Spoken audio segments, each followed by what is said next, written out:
Salut, c'est Julien. Alors déjà écoute, bonne année 2022 à toi, hein. Je te souhaite le meilleur pour cette année, hein. Si possible, on va dire réussir en freelance ou alors passer en freelance si c'était pas encore le cas. Écoute, dans cette vidéo, j'ai envie de tenter un truc. Je voulais faire une chose un peu différente que plutôt de passer des cheat codes comme j'ai entendu parler la dernière fois dans les commentaires et des astuces pour réussir en freelance ou dans le code. Je voulais faire quelque chose avec toi, un tour d'horizon des différentes manières de gagner de l'argent en tant que développeur. Un tour d'horizon comme ça. Tu vois, par exemple, tu l'as remarqué, il y a le développeur, alors je sais pas si tu le sais, il y a le développeur tech et tu as le développeur créatif par exemple. Déjà, je sais pas si tu connais la différence, mais elle est assez grande et en fait, ce sont vraiment deux mondes à part et en fait, globalement, tu choisis l'une voie ou l'autre quoi. Et ce sont deux manières de gagner de l'argent tout à fait viables, hein. On peut gagner aussi beaucoup d'argent en développeur créatif. Mais voilà, je voulais te faire un tour d'horizon des différentes manières de gagner de l'argent en tant que développeur. Voilà, c'est quoi leur avantage, leur inconvénient. Bien sûr, hein, j'imagine que tu voudrais être développeur qui gagne 10K par mois, sauf que c'est pas toujours possible. Et puis voilà, des fois on a envie d'être freelance et de gagner sa vie en indépendant. Et donc voilà, on essaie de vendre les compétences qu'on a à sa disposition pour ensuite peut-être éventuellement passer à autre chose plus tard. Dans cette vidéo, je vais te parler de 6 types de développeurs, 6 types de projets, 6 types de manières de gagner de l'argent en tant que développeur. Voilà, c'est parti. Alors pour info, je sais de quoi je parle, puisque en fait moi je suis développeur depuis 2014, je suis développeur freelance depuis 2014, j'ai commencé tout de suite en freelance, ça n'a pas été facile. Ensuite je suis passé, là depuis quelques années je travaille avec des startups et des scale-up, depuis 2018, vers là, un truc comme ça, 2018, 2019, donc c'est assez récent quand même, hein. Je suis développeur React, et donc avant ça j'étais développeur WordPress, donc j'ai fait un peu tout type de projet, dans le WordPress j'ai fait d'autres choses aussi, et intégrateur, développeur front, j'ai travaillé dans différents types d'entreprises, pour différents types de clients, avant de devenir donc développeur dans la tech aujourd'hui, où maintenant je suis spécialisé sur React. Mais voilà, je voulais te faire un tour d'horizon des autres types de manières de gagner de l'argent en tant que développeur. Alors la première manière de gagner de l'argent dont je vais te parler, que j'ai beaucoup connue, c'est le développeur WordPress. Moi j'ai été développeur WordPress pendant 4 ans en freelance, tu l'as remarqué, hein, c'est quelque chose de très commun sur le marché, ça t'apporte pas spécialement beaucoup de valeur, même si développer sur WordPress c'est quelque chose de pas facile, c'est vraiment de la programmation, l'aspect WordPress, PHP, t'as pas un TGM qui peut être très élevé. Le problème du développement WordPress aussi, c'est la difficulté à trouver des clients et des projets. Tu es toujours en train de chercher des clients et des projets, puisqu'en fait un projet c'est assez court, ça fait généralement 2 semaines, 1 mois. C'est des petits sites, éventuellement si les sites il est vraiment très complexe, ça va durer plus longtemps, mais ce sont des projets assez exceptionnels on va dire. Donc l'inconvénient du développeur WordPress, c'est que tu es toujours en train de chercher des clients, tu gagnes pas forcément beaucoup. Moi j'ai connu très peu de gens qui gagnent 50K par an, hein, c'est quand même très très rare. Soit c'est des gens qui ont une capacité en fait à trouver des clients et leur vendre des prestations complètes, design, développement, mais c'est très difficile d'avoir un flow de clients comme ça régulier, donc ils arrivent à faire 50K ou plus peut-être. Ou alors tu vas voir les gens qui font de la maintenance. Le problème de la maintenance, c'est que il faut beaucoup de clients aussi, et c'est pas très intéressant, hein. Mise à jour de plugins, mise à jour WordPress, correction d'un petit bug comme ça par-ci par-là, tu fais des forfaits. Il y en a qui gagnent très bien leur vie comme ça aussi, mais voilà, l'inconvénient de WordPress, moi je trouve, c'est que évidemment tu es bloqué, c'est une voie sans issue en fait. Tu n'apprends rien qui te permet ensuite de passer à autre chose, de passer à la création d'applications. C'est là que tu vas vraiment gagner beaucoup plus et faire tu vas travailler sur des projets plus intéressants, et là tu codes vraiment là en fait, hein. C'est du vrai code, c'est de la vraie programmation avec des méthodologies, du testing, etc. Donc si tu es développeur WordPress, je t'invite vraiment à faire l'effort, à faire des formations sur React, sur Angular, sur Vue, et de faire le push pour passer à autre chose. Il faut créer une petite application SaaS, commence à faire les petites prestations React pour des clients, n'importe client que tu puisses trouver, de te faire une petite expérience que tu puisses mettre sur le CV, pour ensuite après aller être en contact avec des recruteurs qui vont t'apporter des missions longues, et donc là tu vas passer à un autre niveau, et WordPress tu l'oublieras. Voilà, donc moi sur WordPress, j'étais développeur WordPress, donc j'ai fait ça pendant 4 ans, c'est vraiment épuisant, t'es toujours en train soit de coder, soit de chercher des clients, et c'est épuisant tout ça pour gagner 20K par an. Mais bon, j'ai toujours la compétence, et c'est vrai que ça peut toujours servir, un développeur WordPress sur un projet d'application React, les deux peuvent se connecter ensemble. D'ailleurs pour Easy Work, j'avais créé en fait un site Gatsby, d'abord React, après on était passé sur Gatsby, le site était sur Contentful, puis ensuite on avait voulu switcher sur WordPress, donc ce qu'on avait utilisé c'était l'API REST WordPress, et donc vu que j'avais des compétences WordPress, je connaissais très bien l'environnement, et j'ai mis ça en place sans aucun problème. Donc c'est vrai que ça m'avait servi pour ce projet-là, d'avoir cette compétence WordPress. Alors le truc c'est que pour rendre viable ton business de développeur WordPress, ce que tu fais, c'est que tu t'associes souvent avec des agences, donc c'est ce que je faisais moi. Pendant 1 an et demi, j'avais travaillé avec une agence qui travaille avec des startups, une agence de marketing. Et donc, je sais pas, j'avais créé une bonne relation avec eux en fait, et j'avais travaillé pendant 1 an et demi avec eux. J'avais eu plusieurs projets comme ça, WordPress, qui tombaient assez souvent, hein. Et donc ça m'avait permis d'avoir un flot de clients régulier. Mais bon voilà, le problème quand tu travailles avec une agence, c'est qu'en fait c'est encore pire qu'un salarié quoi. Non seulement tu travailles comme un fou parce que tu dois respecter toujours des deadlines, mais en plus tu vas te retrouver à coder des trucs en plus que l'agence a accepté pour toi. Du côté client, tu vas te retrouver à faire du taf en plus, et puis aussi chez les agences en fait il y a une espèce d'habitude, enfin, moi j'ai souvent vu ça, c'est qu'elles payent souvent en retard quoi. Alors l'agence avec qui j'ai travaillé régulièrement, là ça va, ils payaient à l'heure, donc c'est pour ça que j'ai travaillé longtemps avec eux, mais j'ai connu aussi d'autres agences avec qui c'était 60 jours en retard, une fois on m'a payé 4 mois en retard, 2 missions, donc il y avait 3000 €, donc ça m'avait mis sacrément en galère, qu'elles soient petites ou grandes d'ailleurs, en fait ils s'en foutent de toi. Ils oublient la facture comme ça sur un bureau, je sais pas, ou alors ils n'ont pas d'argent. Voilà, donc développeur WordPress, c'est un truc à oublier.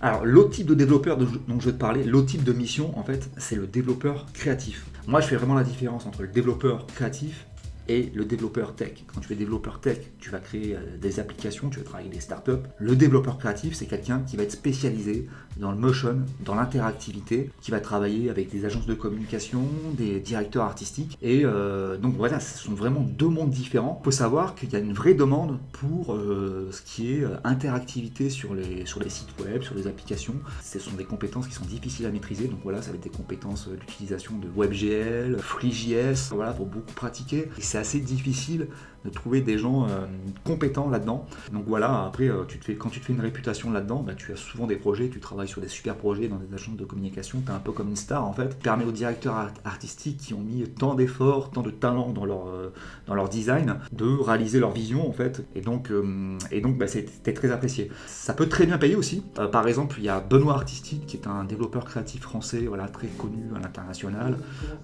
qui en plus, je crois, en 3 ans, il a cassé la baraque. Il a déclaré dans une interview qu'il facturait jusqu'à 1000 € par jour, puisqu'en fait, oui, il faut savoir que tu apportes beaucoup de valeur pour les entreprises si tu es bon là-dedans, hein. Quand tu crées une interface utilisateur superbe, en fait, tu crées de la confiance avec les utilisateurs. Donc la confiance a de la valeur, ça a beaucoup de valeur. Il faut savoir que développeur créatif, c'est vraiment une voie en fait. C'est soit tu t'orientes vers le développement créatif, soit vers le développement tech. Donc voilà, moi j'étais développeur WordPress, j'ai fait ça pendant 4 ans, et au bout d'un moment je m'étais posé la question de comment je peux apporter plus de valeur à mes clients. Donc je m'étais orienté vers l'animation des sites que je vendais. Je posais la question, est-ce que tu veux vraiment devenir créatif ou tech? Parce que c'est vraiment deux mondes à part. En tout cas sur cette chaîne, je t'aide à plutôt à devenir un développeur tech. Alors un autre type de développeur dont on doit discuter, c'est le développeur en agence. Quand on est développeur en agence, ça va être plutôt en salarié, hein, mais ça peut être aussi en freelance, même si les missions régulières, ça peut se faire, ça peut exister. Il y a des gens qui travaillent de manière tout le temps, toute l'année en freelance avec des agences, et puis qui gagnent leur vie comme ça. Bon, ce qu'il faut savoir, que le développeur en agence, l'inconvénient, c'est t'es toujours en train de respecter des deadlines, t'as toujours la pression. Ça, c'est un truc assez pénible dans les agences. S'il y a 3 jours de retard sur un projet, c'est la catastrophe. Parce qu'en fait, le client, il attend telle prestation, puis après, il faut payer tout le monde dans l'agence. C'est un vrai problème dans les agences web. Moi, quand je vois les retours sur LinkedIn de gens qui travaillent dans les agences, c'est des gens qui sont toujours sous pression. Et l'autre problème, c'est que tu gagnes pas beaucoup en agence quand même, hein. Voilà, ça va pas être des salaires les mêmes salaires que dans la tech. Donc voilà, dans une agence, tu vas faire du développement, ça peut être du développement WordPress, ça peut être du développement Magento, PrestaShop, Drupal. Tu peux aussi être développeur front-end, intégrateur, développeur front-end. Dans la case développeur front-end, on peut aussi mettre après développeur créatif. Tu peux faire aussi de la création d'applications dans une agence, même si dans les petites agences quand on crée une application, ça va jamais être la grosse application, hein, ça va pas être fou comme application. Je doute qu'ils fassent de la mise en place de tests sérieux quand ils vendent une application dans une agence. Après, ce qu'il faut savoir, c'est que tu as aussi des agences qui font 200, 250 employés et qui montent des équipes de développeurs tech, qui les mettent sur des projets où ils vendent des applications ensuite pour des startups. Voilà, ils vont mettre un product owner dans la team, un développeur front, un développeur back. Ils créent leur team. Là, tu travailles sur des projets de long terme qui vont durer plusieurs mois, où tu crées des grosses applications pour des startups, pour des clients. Et donc là, ce sont des missions qui sont très très bien payées. Sinon, voilà, travailler en agence web, dans les agences web qui font 20, 40 personnes, tu vas pas avoir un salaire de fou, tu vas avoir des super pressions. Ce que je veux dire, c'est que si c'est ton cas, si tu es développeur web dans une agence comme ça, que tu es toujours sous pression et tu gagnes pas beaucoup, il faut vraiment te dire qu'il y a un monde à côté qui t'attend et qu'il faut faire l'effort de switcher, parce que c'est pas une vie de travailler comme ça dans une agence où tu gagnes pas beaucoup et que tu es toujours sous pression. Après, si tu es dans une agence web où ça se passe bien, il y a bonne ambiance, tu gagnes pas énormément, mais bon, tu y trouves ton compte, super. Mais sinon, je t'invite vraiment à switcher, peut-être à faire une formation sur une ou deux compétences comme ça qui peuvent t'aider à passer à quelque chose de beaucoup plus lourd, et puis après te sauter le pas. Alors l'autre type de développeur, l'autre type de projet pour gagner de l'argent, c'est faire des missions courtes en tant que freelance. Si tu es freelance, tu dois tomber de toute façon dans un des cas que je te cite. Faire des missions courtes, c'est ce qu'on appelle du temp work.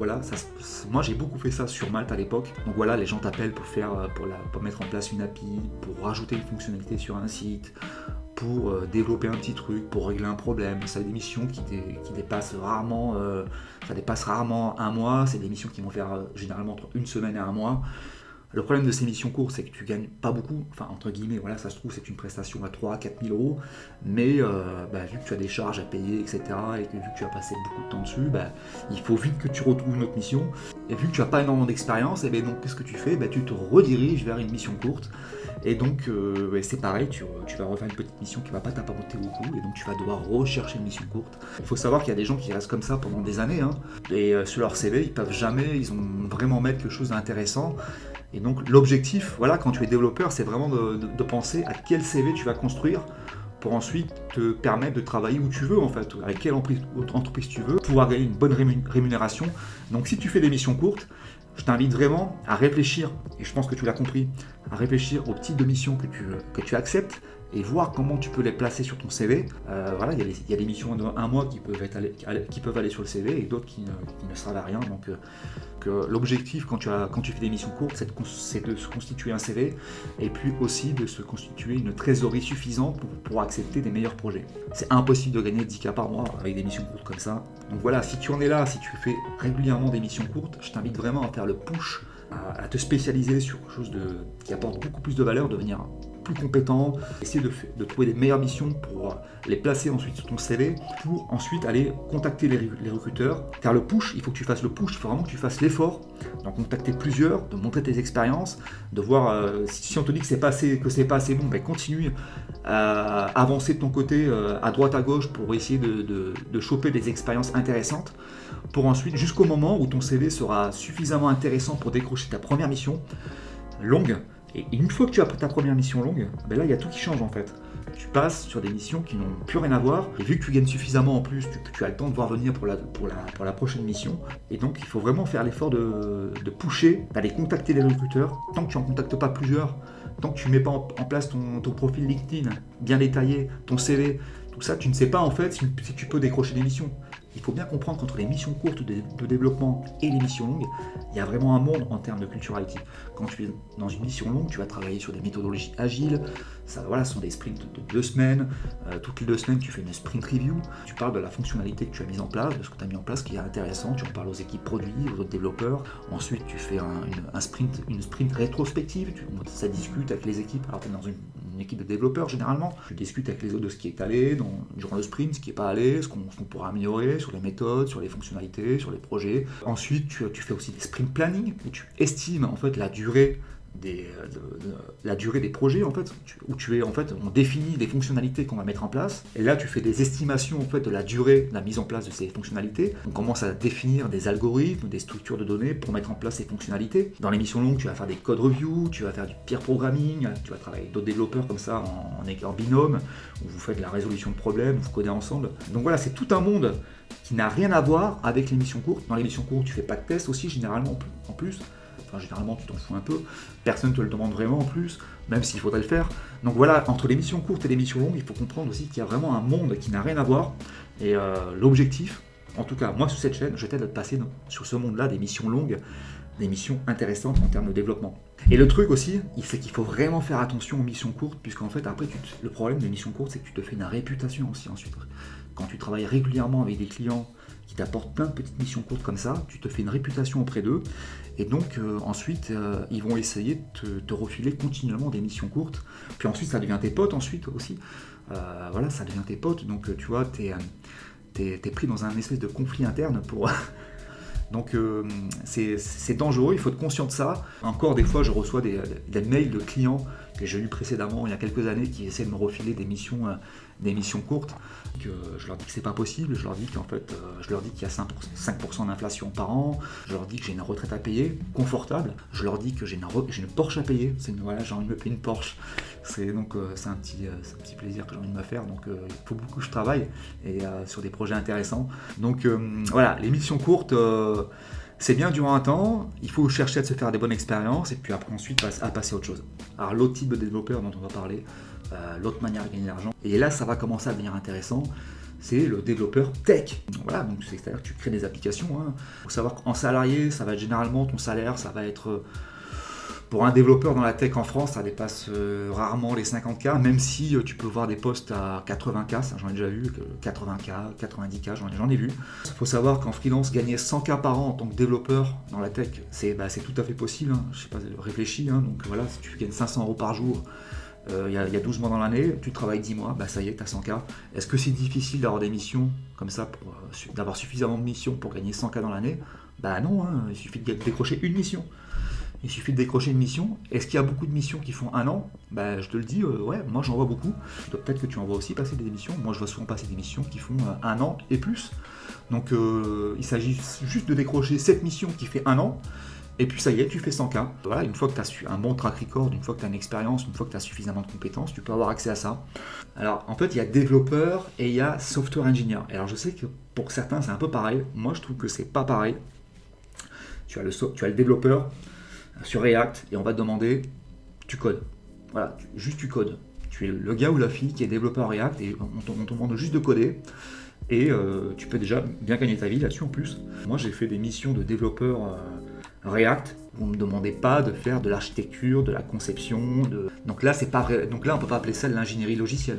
Il y a des missions où on attend de toi que tu te comportes comme un ingénieur. Se comporter comme un ingénieur, c'est-à-dire que c'est toi qui fais la conception du produit. On va te demander de mettre en place des infrastructures, on va te demander de mettre en place des algorithmes, des structures de données, tu dois réfléchir à la mise en place des fonctionnalités. Tu vas avoir régulièrement des meetings comme ça pour réfléchir à la mise en place de fonctionnalités, comment on les met en place, qu'est-ce qu'on va créer comme infrastructure, voilà, quel serveur on va utiliser, comment on va notifier les serveurs entre les uns les autres. Tu as besoin d'avoir une compréhension globale du système d'information, des enjeux.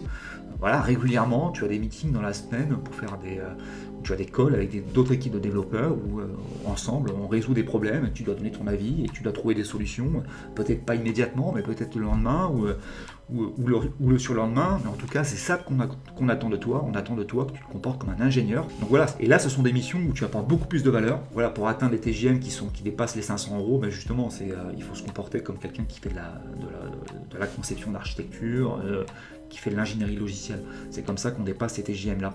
En tout cas, moi sur cette chaîne, je t'aide à devenir un développeur tech, je t'aide à devenir un développeur dans les règles de l'art. L'objectif, c'est de t'aider à créer un business où tu gagnes bien ta vie. Donc voilà, c'est tout pour cette vidéo. Je voulais juste faire un tour d'horizon avec toi des différentes manières de gagner sa vie en tant que développeur, des différents types de développeurs, puisqu'on ne peut pas toujours être développeur qui gagne 10K par mois, pas immédiatement. Voilà, on a besoin des fois de passer par autre chose. Donc voilà, je voulais juste parler de ce que moi j'ai connu, te donner mon avis dessus, voilà, voir les inconvénients, les avantages. Et voilà, si tu as aimé cette vidéo, mets-moi un like, ça sera apprécié pour le développement de la chaîne. Tu peux aussi laisser un commentaire, je lis tous les commentaires et parfois j'y réponds. Et écoute, je te dis à la prochaine. Salut!